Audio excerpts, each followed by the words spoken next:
Hello everybody and welcome to another episode of Vegan Proteins Muscles by Brussels Radio. My name is Giacomo. And I'm Danny. And this is our 59th episode.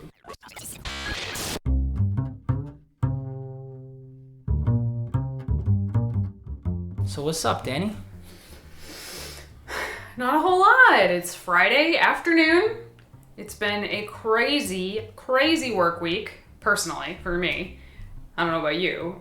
I've been getting my butt kicked at work, which I'm not complaining about. But yeah, my brain's a little fried, so naturally we would be recording one of our more technical podcasts today. Of course. How are you? Me?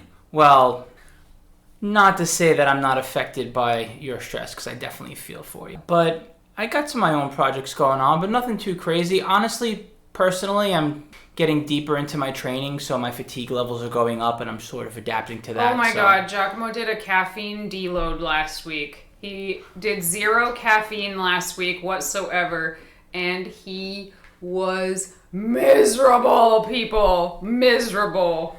I warned you, though. I said, look, I think I gave you like a week or 2 weeks notice. I was like, look, I am going to be a miserable person. Well, thank you for living up to that. That was really fun. And on day one, what did she do, ladies and gents? She was like, you're miserable. Immediately told me I was miserable on day one of my deload. I mean, if you've ever had caffeine every day of your life for 2 years and then not had it at all, you're pretty miserable right from day one. So, I mean, I wasn't wrong. Dare I use the word awful, but what I gotta say is getting back on the sauce, as I put it. Day one, back with caffeine, I was like, I'm gonna get the nicest cup of coffee. I woke up at 5 o'clock in the morning, just like craving that hit. And then finally, Danny wakes up around 8 o'clock and I was like, hey, Danny, you want a cup of Starbucks with me or something? And she goes, I want the fastest cup of coffee you could possibly get me. And I just like lickety-split left and it was like, yay, mission accomplished. Because usually... I remember saying to Giacomo, like, how much coffee have you been drinking? Like, that you needed... that you needed to completely cut it off entirely, and also that you are this miserable, because I drink 1 cup of coffee a day. In my darkest prep days, I think I was up to 3 cups, and not like, 20-ounce cups, like a cup of coffee a day. How much coffee were you drinking a day, Giacomo? I really didn't keep track. I think it was more along the lines of how long I've been drinking coffee. But how much, though? Probably 3 to 4 cups, I think. Pretty sure you told me 5, but... Who's counting? It's like, oh my God, how's your heart not exploded?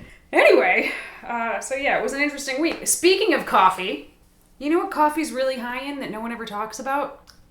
Phytoestrogens? Phytoestrogens. And what are we talking about today? I don't know. Soy and all of the misinformation out there about phytoestrogens that soy contains and the effect that it has on the body. That'll be it. Today we're going to be talking about soy, and it's one of the number one nutrition questions that we get. It's also one of the number one assumptions that people come to us with. Like when they're filling out their initial intake questionnaire, which is really, really in depth. Once we get started talking about nutrition, a lot of people say, I avoid soy, I don't do soy, I'm soy free. And of course we respect whatever anybody wants to eat, but we'll often ask them, like, what's the reasoning behind this? Like, is it an allergy? And a lot of times it's a fear of the estrogenic properties of soy. So soy contains phytoestrogens, and without knowing more about that, you hear the word and immediately you see the word estrogen as part of the word phytoestrogens. I started getting into learning about nutrition in 1995. It's been a while. And for as long as I have delved into the topic of nutrition, I have seen there be all kinds of controversy out there when it comes to soy. And back in the late 90s and early 2000s, it was pretty much accepted that soy isoflavones contained phytoestrogens and that these phytoestrogens would mimic estrogen in the body. That basically phytoestrogens are the plant-based version of estrogen and it would have an impact on one's hormones. That is where this information came from. Now, when you look back at the research, a lot of it came from one source, the Weston Price Foundation, and it was heavily, and I mean heavily funded by the dairy industry, and it had an agenda. Well, we're going full conspiracy theory right at the beginning. Is that what we're doing? No, let's back up. All right, so we'll hold off on the conspiracy theories. We'll get there, I promise. Sorry, I couldn't help myself. So first of all, what is soy? Soy, it's a legume. It's a bean. It comes from Asia. You eat soy in soy milk, tempeh, miso, tofu, some mock meats that are out there, edamame. So most soy foods contain protein, heart-healthy fats, potassium, fiber, iron, calcium, magnesium, vitamin B6. And there are also a lot of soy products in a lot of highly processed foods. So I think that's one of the reasons that it gets a bad rap right out of the gate is soybean oil, for example, is in almost every single food. It's like, it's like high fructose corn syrup. It's, kind of the devil when you hear about it. But soy in its natural state actually has a lot of health benefits. Sorry for all that bird noise, guys. We got a lot of birds around our house. That's my fault. There was a little lady across the street who was selling birdhouses, and I had to get one, and now we have a little bird family right outside Danny's office. So Giacomo mentioned phytoestrogens, so I think we should talk about what exactly phytoestrogens are. Phyto meaning plant, estrogen being a mammalian female hormone, right? So phytoestrogens are compounds that are found in plants. Phytoestrogens bind to the same receptors that estrogen binds to.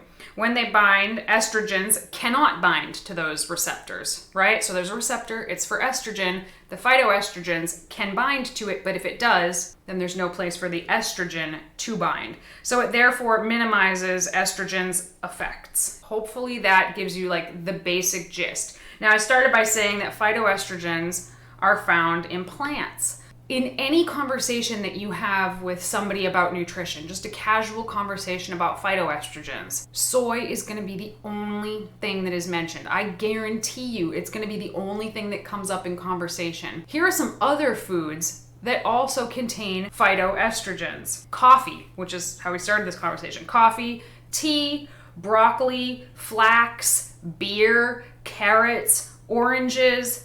I could go on and on. They're found in all kinds of foods. But when someone drinks a glass of orange juice or a cup of coffee, people aren't running around screaming, "Oh, you're gonna grow boobs from the phytoestrogens." Like, it's just soy. Why is that? Why is it that soy is the devil when it comes to phytoestrogens? So back to my earlier thought. When you want to find the answer, unfortunately, all you need to do is follow the money trail. And when you look back at where all the research came from, it was heavily funded by the dairy and animal agriculture industry because soy was becoming more popular at the time. I even remember going to a race back in the early 2000s and soy was on the up and up and they were serving it to us at the end of the race, and there was increasing demand for a food that clearly had heart health properties to it and other benefits to it as far as reversing disease. And as the research was coming out, there was other research being promoted and advertised, smearing the reputation of soy as a food product that was going to affect your hormones and cause all kinds of problems. So let me spell that out in plainer terms. The soy industry was beginning to threaten the dairy industry. If I recall correctly, and I could be wrong, I think the Weston Price Foundation, their big shtick was raw milk, right? Like raw unpasteurized milk. I'm pretty sure. Yes. Again, I could be wrong. But the dairy industry was threatened by the soy industry, so they started dumping a lot of money into research to find out, what skeletons were in the closet of soy. Now it's kind of funny because we know that we can make dairy products out of so many things besides soy. But back in the, 90s, for a long, long time, it was soy milk or nothing, right? So I think that's an important thing to bring up. So it's not really a conspiracy theory. It's just what actually happened. But I can see how it sounds like a conspiracy theory. Why is there all this research about soy phytoestrogens and there's not all this research about coffee phytoestrogens or tea phytoestrogens or beer phytoestrogens? It's because nobody dumped all the money into trying to research it to expose it as something that was bad. So let's actually talk about why somebody might be afraid of increased estrogen in the body? Well, increased estrogen in the body can throw off the state of balance of your hormones. For a male whose estrogen increases, it can affect their ability to gain muscle. I mean, it can affect a whole hell of a lot more than that. And most especially for a woman, like with your hormones being a much more delicate balance, to raise one of them like that artificially, I would definitely wouldn't want that in my system. Absolutely not. It can cause all kinds of sex hormone problems to have increased estrogen. So for a guy, that could actually be growing breast-like tissue and gyno, basically. If your estrogen is high, that can happen. Increased estrogen would kind of lower your testosterone balance, which could likely lead to balding. Lots and lots, erectile dysfunction could happen. For women, there are increased risks of certain cancers. For men as well. Like, there are absolutely reasons to not want excess estrogen in the body. Hormones, like Giacomo said, is a very delicate balance, and if they're out of whack for a period of time, there are serious health repercussions. However, we keep conflating phytoestrogens with estrogen, and they don't act anything alike, really. I compare it to the difference between hemp and marijuana. They look the same, they kind of grow the same, but if you smoke one of them, you're gonna get really, really high. And if you smoke the other one, nothing is gonna happen, I assume.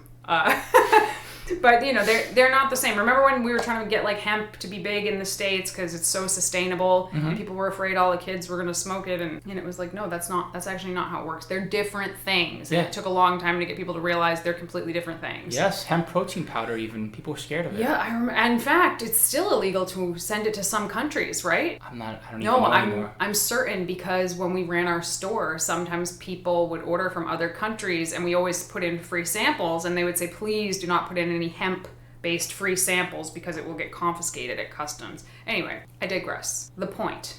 Phytoestrogens and estrogens are not the same. What I find particularly peculiar, and I mention this a lot, but I think it bears mentioning at least one more time. I find it weird that those who seem to fear soy the most are outside of the community of plant-based and vegan athletes. It's those who are literally consuming the hormonal secretion of a cow, and they're consuming cow's milk. And they're concerned about ingesting hormones. And when you think about it, it just doesn't make sense why they would be that concerned about consuming plants when they're literally consuming the hormonal secretion from an animal. Yes, it's true. Plant phytoestrogens and actual estrogen are very different. But in dairy from an animal only is produced from a pregnant female mammal that causes their mammary glands to secrete milk for their baby animal. Like, it's literally an estrogenic secretion.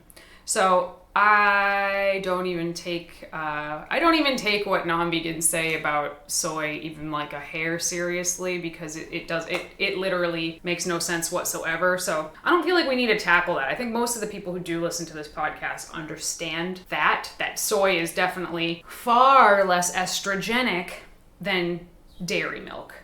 But I want to talk to the vegans and the plant-based folks who listen to this podcast about, well, we already know dairy's not good for us, but is soy good for us? Why and why not? You mentioned that the phytoestrogens bind to the estrogen receptors, thus preventing the estrogen from binding. And it may have somewhat of an anti-estrogenic effect on the system. This is where it gets interesting. Now, back in the day, 10, 20, 30 years ago, the tests were primarily done on animals. And as of recent, now the tests are being done in humans.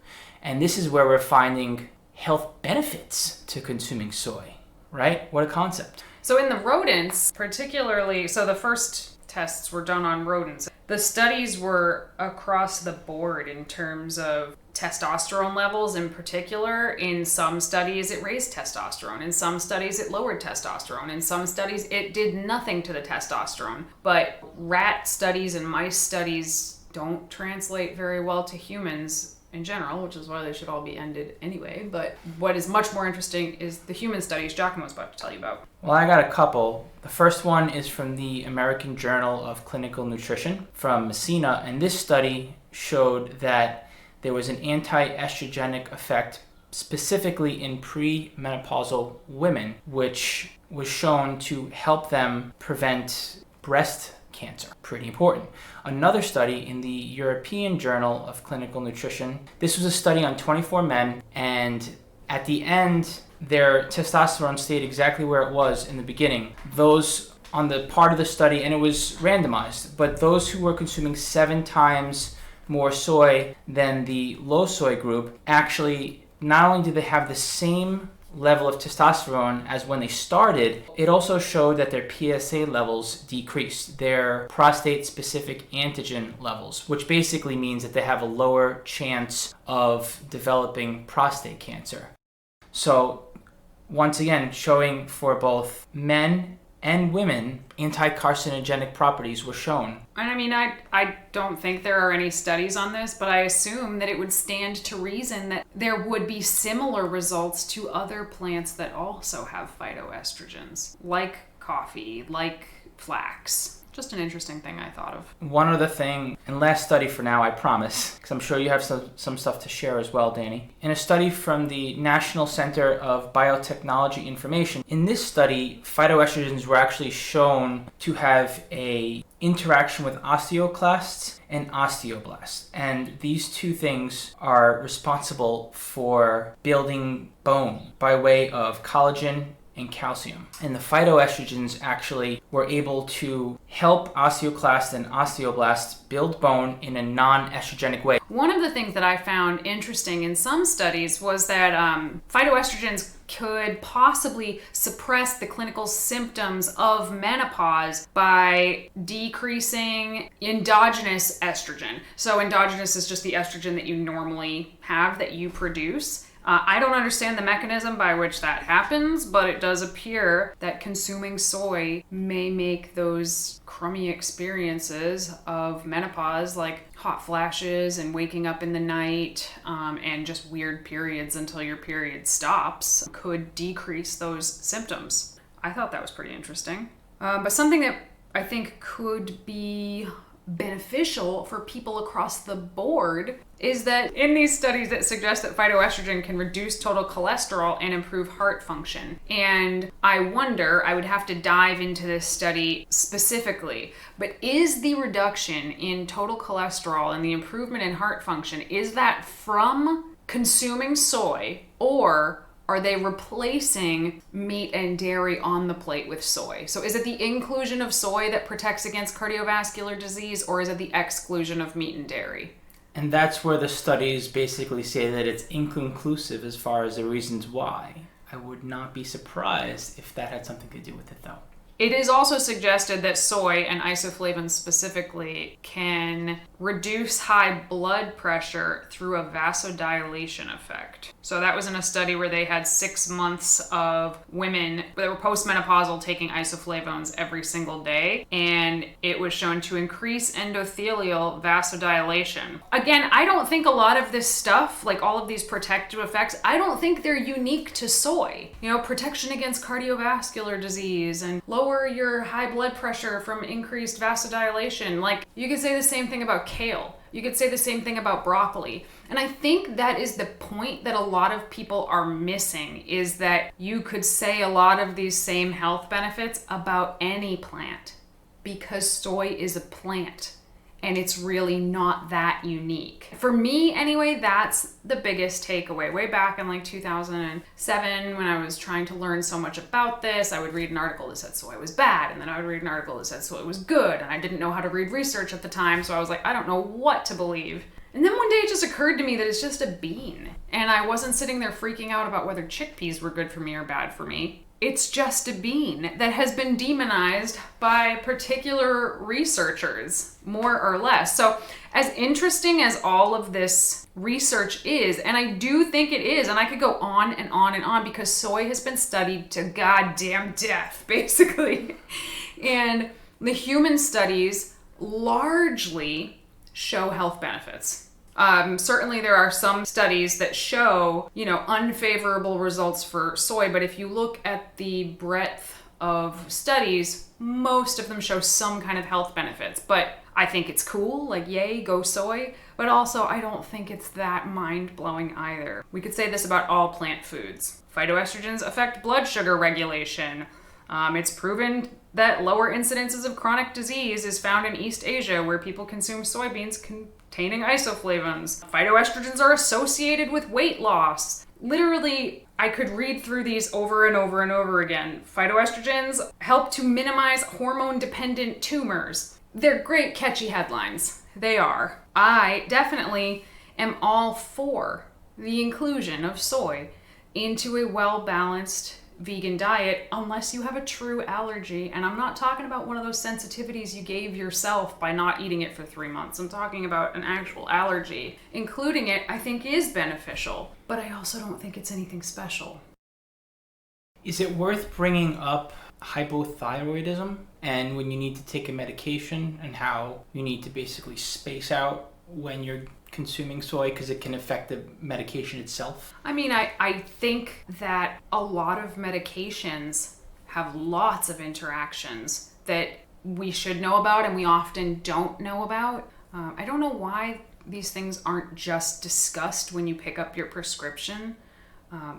When I was in high school, I drank plenty of grapefruit juice that for sure was counteracting my birth control, but nobody ever told me that. I mean, thank God that worked out all right, but that could have been pretty disastrous. So I do think it's important to know what foods interact with your medications, and if soy is one of them, which it is for some thyroid medications, then you probably shouldn't eat it right around when you take your medication. Or if you don't want to eat it at all, that's fine too.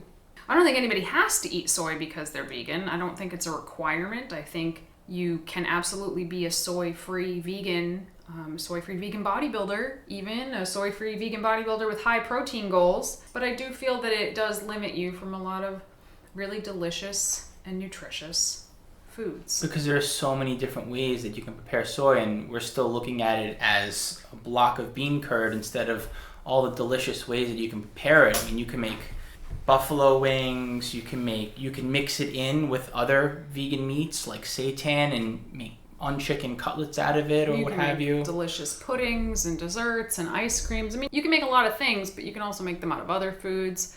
I just don't think soy should be the hot button issue that it is. One thing that I always assumed that whatever was bad about soy in a soybean would be 10 times worse in a soy protein isolate, right? Because they've sucked all of the good out of it and just stuck the bad in the protein isolate. The bad, in my mind back in the time, being phytoestrogens, isoflavones, but actually there's much less phytoestrogen and isoflavones in soy protein isolate than there is in a whole soybean, which I thought was interesting. It is one of the most delicious tasting protein powders out there because it's creamy and it mixes up really well and it has a really nice amino acid profile. I haven't had it in so long that I don't even remember what it tastes like as a protein powder. But I just always thought that if a soybean was bad for you, then, the super concentrated soy must be worse for you. But actually, it appears that it's not just a hyper-concentrated form of a whole soybean, which is what I used to think. So, anyway, just an interesting thing. Yeah. You guys want to hear about more studies? Probably not. There's literally hundreds of them. Sometimes I'm afraid that the information I'm receiving, and because of the communities that I run in, that perhaps I'm missing the whole picture here. And I kind of wonder, is there anyone out there that really still thinks that soy is a food that is bad for your body, for your health, hurts your ability to gain muscle? And my question here, is it just a bunch of conversation going based on old information, or is there still information being put out there about soy in the nutrition world that is talking about its harmful properties that are unfounded? Well, I don't know about new information that's being put out that's bad about soy, but I certainly am 100% certain that there are a lot of people that still think it's basically the devil. And, to your point about being in the vegan community and feeling like, you're in an echo chamber, basically, you want to really learn, but you know that what you're listening to is coming from a biased voice. And, that goes for you guys listening to this podcast, too. Like, you're listening to two people that have probably 35 years of veganism between us. Like, yeah, we're biased. But also we have 35 years of veganism under our belts and are still pretty dang healthy. But when I'm researching this stuff, we talked about this earlier today, you and I deliberately will not go to vegan sites. I don't want to read any of this stuff from a vegan source. I want to read it from the least biased place that I can, because I don't particularly believe a lot of the stuff that I read on a lot of the vegan health websites that are out there. I think that veganism can be an incredibly healthy, well-balanced diet. I think for certain people it can help them reverse certain diseases, but I don't think that a vegan diet in general, it's not a miracle drug. It's not the cure to everything. You can be vegan and still be sick. You can be vegan and still be unhealthy. And unfortunately, I feel like a lot of the vegan health sources that exist make it sound like it is absolutely impossible to eat a vegan diet or even a whole food plant-based diet and not be sick, overweight, diabetic, blah, blah, blah. And you can, of course you can. It's not a cure-all, but there are some really outstanding health benefits to a plant-based diet for most people. So we try to highlight it in the least biased way that we can by researching not vegan sources the vast majority of the time. It's an ongoing problem where not only is veganism sensationalized as far as being the healthiest diet on earth, it's also when people, especially people who have influential power, come into this world, they monetize it, and more importantly, they're coming here for a cure for whatever health problem they have. And then when they still have the health problem and they're no longer vegan and they're not eating plant-based, they basically blame veganism for their problem. Yeah. And it keeps happening over and over again, and unfortunately those who scream the loudest at the top of the mountain, who have a whole bunch of people following them for whatever reason, generally that's what winds up swaying the conversation, and that's what people see, and then they start judging a plant-based diet based on that, and that's how the misinformation can spread. So for context, it's June 26th, and John Venus became a hunter about 2.5 weeks ago. This has nothing to do with soy. We are so far from the topic, but if you guys want to hear us rant and rave about ex-vegans and how they harm the community and how they harm a lot of other people, we made a podcast about that probably like a year back, but it's happening again, and it will happen again, guys. There are plenty of fake vegan type influencers out there that will, the truth will come out eventually. I promise you that. But yeah, John Venus saying that he couldn't raise his daughter as vegan, and then not only did he decide he's not vegan, but he's actually going to be a hunter, which to me says you were not vegan in the first place. So we were just talking about a vegan diet and how it can be great, but a poorly planned diet is not going to go well whether you're vegan or not. You have to pay attention to your nutrition whether you're vegan or not.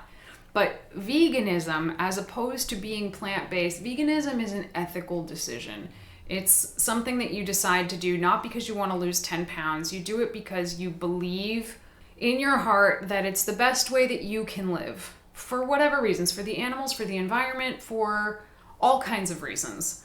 And because it's an ethical decision, I don't think you can just stop. It means you're gonna, not consume animal products either via your mouth or consume in other ways in your life. Like not going out and buying a leather jacket or going to support a zoo or blah, blah, blah. You can't just stop feeling that way. And if you can just flip on a dime overnight, then you weren't vegan in the first place. You were plant-based. And if that rubs some people the wrong way, I don't know what to tell you. So soy. So soy, overall, the vast majority of the research literally in the last 15 years or so has shown health benefits in humans, but possibly just because it's a plant-based food more than because it's soy specifically. Yeah, so have at it. I mean, it would be so unfortunate if you weren't including soy in your diet simply because you were scared of one of the beans in the legume family that has the most protein and so many other health benefits to it. So once you can evaluate the reason why you're potentially avoiding enjoying soy, if it is fear-based and not allergy-based, there's really no reason to not give it a shot, because there are so many different vegan foods out there that are high in protein and delicious, and so many different ways to prepare it. Yeah, and if you don't want to eat soy, you don't have to. But don't take it out of your diet because you think that you're going to grow man boobs or become highly estrogenic, because that's not true, and there are lots of reasons to include soy in your diet. And although this conversation did not go the way that I thought this conversation was going to go when we started having it, because I don't think anybody's interested in listening to me read the conclusions of 50 studies for 40 minutes. We will include them. In fact, that'll be an interesting thing, to include a list of all of the studies in the show notes. We will do that for you guys. So if you want to dive into them, they'll be right there for you so you can check them out. But yeah, thank you for listening to this conversation that went very differently than we expected.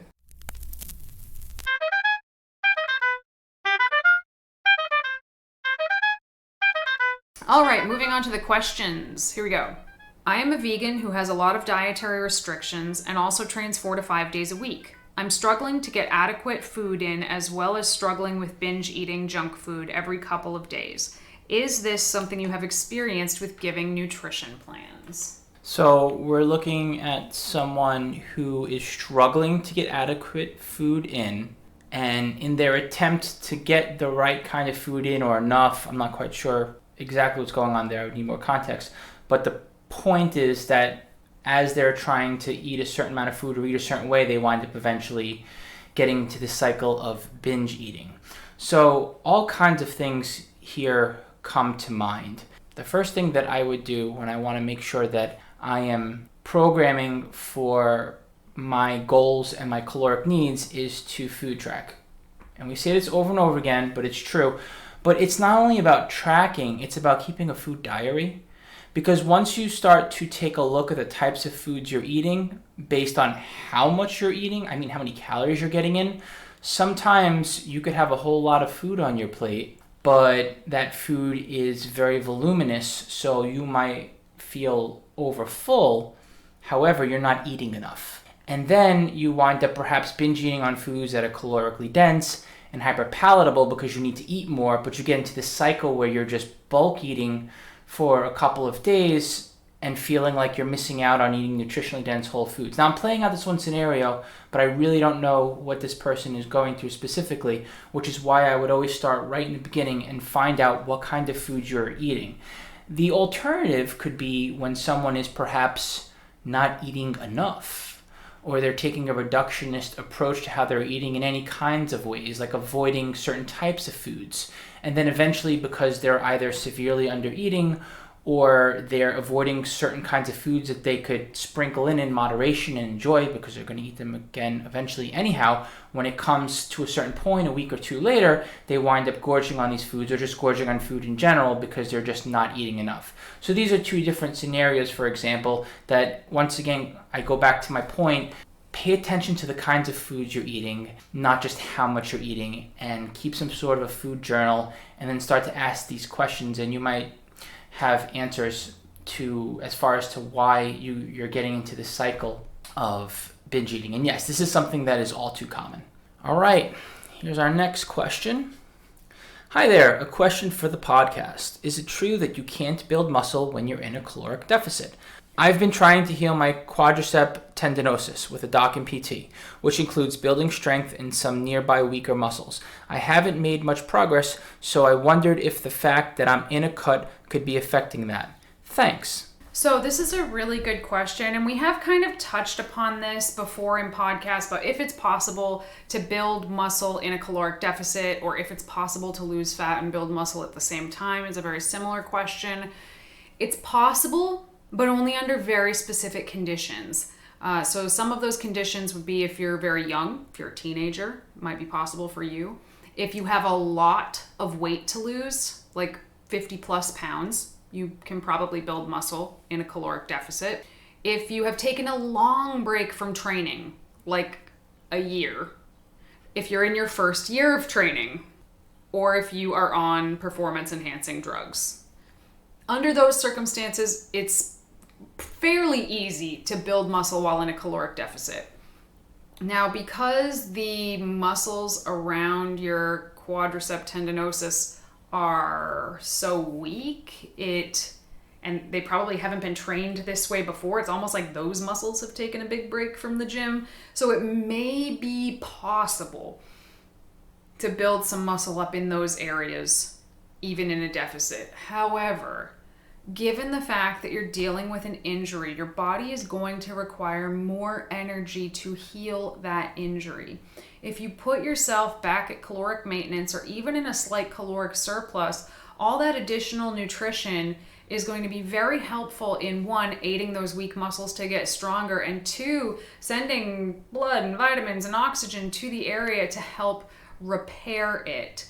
So a lot of times when one of my clients, like they have an injury or they're sick, sick with a cold or something, not like sick with a stomach flu. I would never suggest this in that case. But, particularly, let's say if they're injured and they can't train as much as they normally train. A lot of knee-jerk questions are like, well, should I cut my calories if I can't train as much? And my answer 90% of the time is like, no, keep your calories where they are. Those additional calories are going to help you heal up faster.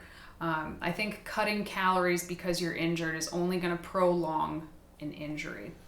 And then this person also asked, just a real quick question, said, another quick question. I saw on your YouTube video that you keep your giant bag of Vital Wheat gluten in the freezer. Is this just to preserve freshness? Yeah, and the other thing is we don't want to risk having flour bugs. Flour spoils, and so yeah, not just like so it tastes good, but also so that it keeps for a long period of time. Yeah, we keep a lot of our different flours in the freezer. We keep sugar in the freezer. It does preserve the freshness. I've never seen bugs in Vital Wheat gluten before, but I also don't want to find them in a 50-pound bag. So keep them in there for that. I have seen bugs in regular flour, so I've frozen that for as long as I can remember. I think I can interject here and give you a helpful tip. And for those of you who do not have a chest freezer, which, by the way, highly recommend the chest freezer if you have a space. $125, you can throw bulk foods in there. If you don't have the space or the budget for a chest freezer, you can get the giant, what are they, like gallon bags or something like that, Ziploc bags, and you can partition the 50-pound bag of gluten into like 5 or 6 of these bags, and then it actually fits. The vast majority of it will fit in your freezer, even if you have a regular sized freezer, and you can put one of those bags in your pantry. Yeah, you don't have to store it in the freezer. I have plenty of clients who have the same bag and they don't, but if you have a way to freeze it, I probably would.